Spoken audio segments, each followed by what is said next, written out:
para rasul Muhammad Sallallahu Alaihi Wasallam. Demikian mereka katakan. Kemudian Baluqiyah pamitan kepada ibunya untuk melakukan sesuatu perjalanan panjang. Ibu, aku menemukan berita tentang akan diutusnya Nabi di akhir zaman. Sekarang aku mau pergi dan tidak akan kembali sampai menemukan kabar tentang keberadaan Nabi tersebut. Ibunya mendoakan, semoga Allah menjadikan angan-anganmu tercapai. Setelah berpamitan dan berkemas, Baluqiyah pergi meninggalkan Mesir dalam rangka mencari kabar tentang Muhammad Sallallahu Alaihi Wasallam. Dia mengelilingi bumi dari ujung timur sampai ujung barat, sehingga sampai di Laut Tujuh. Di sana, ia melihat beberapa keanehan yang tidak pernah dilihat oleh orang lain. Di antaranya, dia melihat satu pulau yang penghuninya adalah ikan hut, yaitu sejenis paus. Ikan-ikan itu berkata, La ilaha illallah Muhammadur Rasulullah. Tiada Tuhan selain Allah, Muhammad itu utusan Allah. Melihat hal itu, Baluqiyah menyapa mereka, Assalamualaikum. Tetapi mereka tidak menjawabnya. Kami belum pernah mendengar sama sekali perkataan itu, kata ikan-ikan hut itu. Baluqiyah menjelaskan, ungkapan tersebut adalah sunnah Nabi Adam. Ikan-ikan hut itu bertanya, dari mana asal kamu? Aku berasal dari kaum Bani Israel, jawab Baluqiyah. Akan tetapi, meskipun mereka banyak bertanya, tetap saja mereka tidak mengenal Baluqiyah. Kami tidak tahu menahu Adam, tidak juga Bani Israel. Mendengar pengakuan mereka, Baluqiyah menjadi penasaran. Kenapa kalian mengenal Muhammad? Mereka menjawab, sejak awal mula Allah menciptakan kami seperti ini, yaitu mengucapkan kalimat syahadah yang seperti tadi. Sebenarnya kami berasal dari ikan neraka jahanam. Bagaimana keadaan neraka jahanam? Tanya Baluqiyah kepada ikan-ikan hut itu. Akhirnya mereka menjelaskan tentang keadaan jahanam yang terkenal mengerikan. Ia adalah lembah hitam yang berbau busuk. Setiap tahunnya ia bernafas hanya 2 kali. Nafas pertama ketika musim panas, maka nafasnya pun mengeluarkan hawa yang sangat panas. Dan nafas kedua ketika musim dingin, maka nafasnya menyemburkan hawa yang sangat dingin. Ikan hut menjelaskan lebih detail. Selanjutnya, Baluqiyah melongokkan pandangannya ke arah pulau lainnya. Di sana, ia melihat ikan hut yang ukuran lebih besar dari yang pertama. Ikan tersebut bagaikan pelepah kurma. Di antara ikan-ikan hut itu terdapat seekor ikan hut yang berwarna kuning. Jika ia berjalan, maka ikan-ikan hut di sekitarnya ikut berjalan. Ketika ikan-ikan hut merasa diperhatikan oleh Baluqiyah, mereka bertanya, siapakah kamu? Baluqiyah menjawab, aku adalah Baluqiyah dari Bani Israel. Perkataan Baluqiyah itu asing di telinga mereka. Kami belum pernah mendengar perkataan itu sebelumnya. Sebenarnya aku ditugaskan untuk menguasai semua ikan hut yang ada di dunia. Jika tidak ada aku, maka ikan-ikan hut akan mengejar kaum Bani Israel dan memangsanya dalam 1 hari. Kemudian Baluqiyah melanjutkan perjalanannya sampai ke Laut Ketujuh. Di sana ia menjumpai beberapa keanehan yang panjang sekali untuk dapat disebutkan di sini. Di antara keanehan-keanehan tersebut, Baluqiyah melihat sebuah pulau yang di dalamnya terdapat sebuah pohon kurma dari emas. Jika pohon itu terkena sinar matahari pagi, maka akan kelihatan mencorong bagaikan kilat. Ketajaman sinarnya tidak dapat ditembus dengan pandangan mata. Selain pohon kurma, di pulau tersebut terdapat juga pohon yang besar. Ketika Bulukiya mencoba untuk mengambil salah satu dari pohon-pohon tersebut, maka ada suara yang menyerunya, "Awas, jangan kau ganggu aku, wahai orang yang salah." Maka Bulukiya mengurungkan niatnya tadi. Dia akhirnya duduk beristirahat. Di tengah kesantaiannya, tiba-tiba dia dikejutkan dengan segerombongan orang yang turun dari langit. Masing-masing dari mereka turun dengan menghunuskan sebilah pedang. Begitu melihat Bulukiya, mereka bertanya, "Bagaimana kamu bisa tiba di tempat ini?" Bulukiya pun menjelaskan tentang dirinya. "Aku berasal dari Bani Israel. Namaku adalah Bulukiya. Sekarang aku ingin tahu siapakah kalian sebenarnya." "Kami adalah kaum jin yang beriman. Allah mengirimkan kami dari langit untuk membunuh golongan jin kafir di muka bumi." Akhirnya Bulukiya pun meninggalkan mereka. Di tengah perjalanan, Bulukiya kembali dikagetkan dengan adanya seorang malaikat yang posturnya amat sangat besar. Malaikat itu berdiri tegak dengan tangan kanannya di ujung timur dan tangan kirinya di ujung barat. Dia senantiasa berucap, "La ilaha illallah Muhammadur Rasulullah." Tiada Tuhan selain Allah, Muhammad itu adalah utusan Allah. Setelah Bulukiya mengucapkan salam, dia ditanya dahulu oleh raja itu, "Siapakah Anda?" Bulukiya menjawab, "Aku adalah Bulukiya, berasal dari Bani Israel. Aku melancong guna mencari nabi akhir zaman." "Sekarang, siapakah Anda?" tanya Bulukiya yang ingin tahu. "Aku adalah malaikat yang diberi tugas untuk mengatur gelapnya malam dan terangnya siang." Demikian malaikat itu menjelaskan. Bulukiya kembali bertanya, "Apa maksudnya kedua garis yang ada di keningmu?" Di kening malaikat itu ada dua garis bertuliskan panjang dan pendeknya siang dan malam. Malam tidak akan melebihi batasannya yang sudah ditetapkan. Selanjutnya Bulukiya meneruskan perjalanannya. Tiba-tiba ia bertemu dengan seorang malaikat yang badannya sangat amat besar. Malaikat itu senantiasa mengucapkan, "La ilaha illallah Muhammadur Rasulullah." Setelah saling sapa dengan ungkapan salam, Bulukiya menanyakan siapa sosok yang amat besar itu sebenarnya. "Aku adalah malaikat yang ditugaskan untuk mengatur angin dan laut.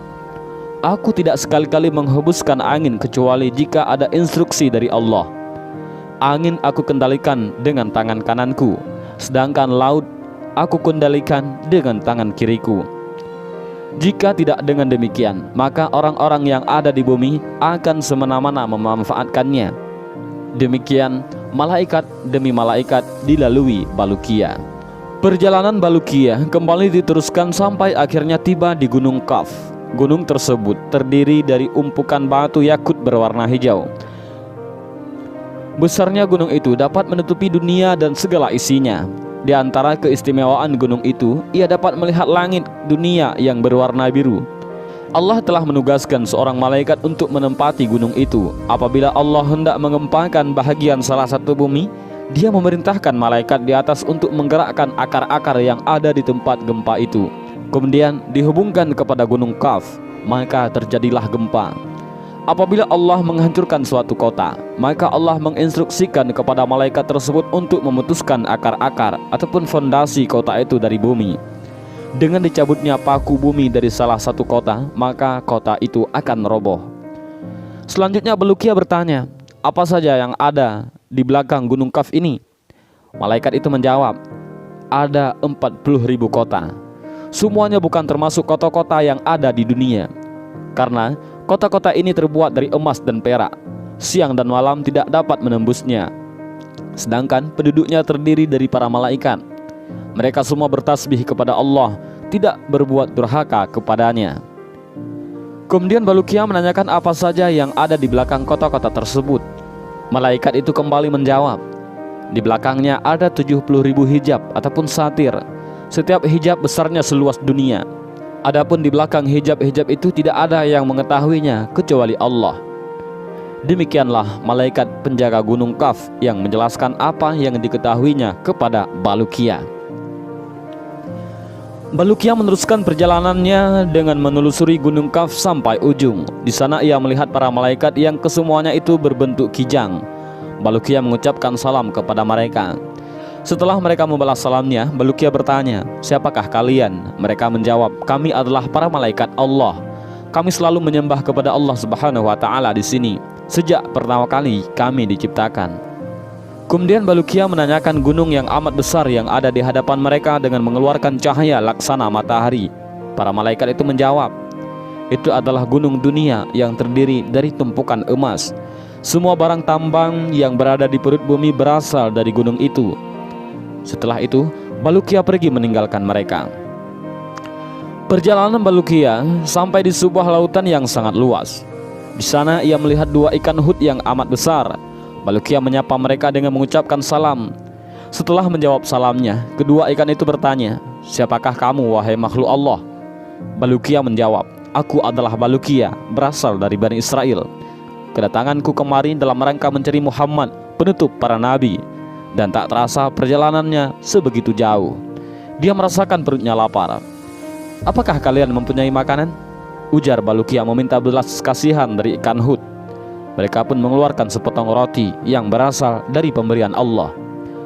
Balukia langsung menyantap roti itu dengan lahap. Setelah itu, dia tak lagi merasakan lapar lagi di perutnya.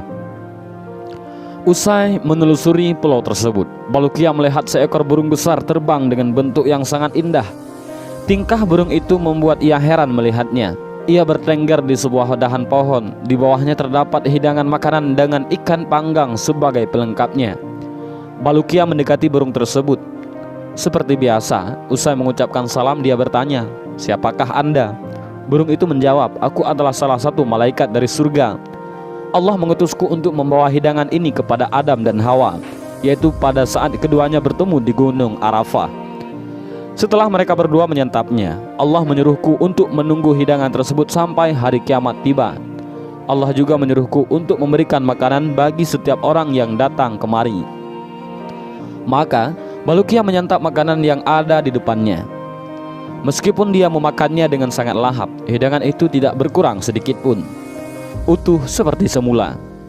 Akhirnya ia menanyakan hal itu kepada burung yang tiada lain adalah malaikat. Kemudian burung itu menjawab, "Makanan yang ada di dunia itu akan berkurang jika dimakan dan berubah jika terlalu lama. Sedangkan makanan dari surga tidak seperti itu." "Apakah ada orang lain yang pernah memakan hidangan ini?" tanya Balukia kembali. Burung itu menjawab, membenarkannya. "Orang biasa makan di sini adalah Khidir Abul Abbas. Dia terkadang mampir ke sini untuk makan. Setelah itu dia pergi lagi," ujar burung itu menutup pembicaraan. Ketika nama Khidir disebutkan, Balukia langsung terperanjat. Dia ingin sekali bertemu dan berguru kepadanya. Suatu hari, pada saat Balukia sedang duduk santai, tiba-tiba dikejutkan dengan adanya Khidir alaihissalam. Balukia melihat Khidir berada di hadapannya dengan pakaian yang serba putih. Dia berdiri hormat dan mengucapkan salam kepadanya. Khidir pun menjawab salam tersebut. Kemudian Balukia menjelaskan maksud perjalanannya. "Wahai Abul Abbas ataupun Khidir, aku pergi dari rumah demi mencari seorang nabi akhir zaman, sehingga pencarianku sampai ke tempat ini dan bertemu denganmu. Karenanya, sudilah kiranya Anda memberitahukan kepadaku di mana nabi itu berada." Khidir alaihissalam menjawab, "Sesungguhnya nabi akhir zaman tidak akan lahir pada masa sekarang ini. Kamu tidak mungkin dapat bertemu dengannya. Wahai Balukia, tahukah kamu berapa jauh jarak perjalananmu dari rumah ibumu?" "Aku tidak tahu," kata Balukia terus terang. Khidir kembali meneruskan, "Kamu sudah meninggalkan ibumu sejauh perjalanan yang ditempuh selama 50 tahun. Apakah kamu mau aku mengembalikanmu ke rumah ibumu?" Balukia mengiyakan. "Jika demikian, pejamkan matamu," pinta Khidir alaihissalam. Ketika Balukia memejamkan kedua matanya, tiba-tiba tidak berasa dia sudah berada di samping ibunya. Begitu Balukia membuka kedua matanya, dia melihat ibunya sudah berada di sampingnya. Dia bertanya kepadanya, "Bu, apakah engkau melihat siapakah orangnya yang telah membawaku kemari?" Ibunya menjawab, "Aku melihat seekor burung putih membawamu dan meletakkanmu di sampingku." Setelah itu ia segera terbang kembali. Usai meluapkan rasa rindunya, Balukia menceritakan kisah petualangannya kepada ibunya. Kemudian ia keluar untuk menemui kaumnya. Mereka pun menanyakan ketidakhadiran Balukia di tengah mereka beberapa waktu lamanya. Akhirnya Balukia menceritakan semua peristiwa-peristiwa aneh yang dilihatnya selama dalam petualangan mencari Nabi akhir zaman. Mendengar isi kisah tersebut, kaum Bani Israel menulis semuanya, tidak ada yang lewat. Kegiatan menulis kisah dari petualangan Balukia ini tidak dapat diselesaikan selama kurun waktu 40 tahun. Dan konon, Balukia dikaruniakan umur untuk hidup di dunia selama 1000 tahun. Dan inilah kisah tentang Balukia, pencari Nabi akhir zaman.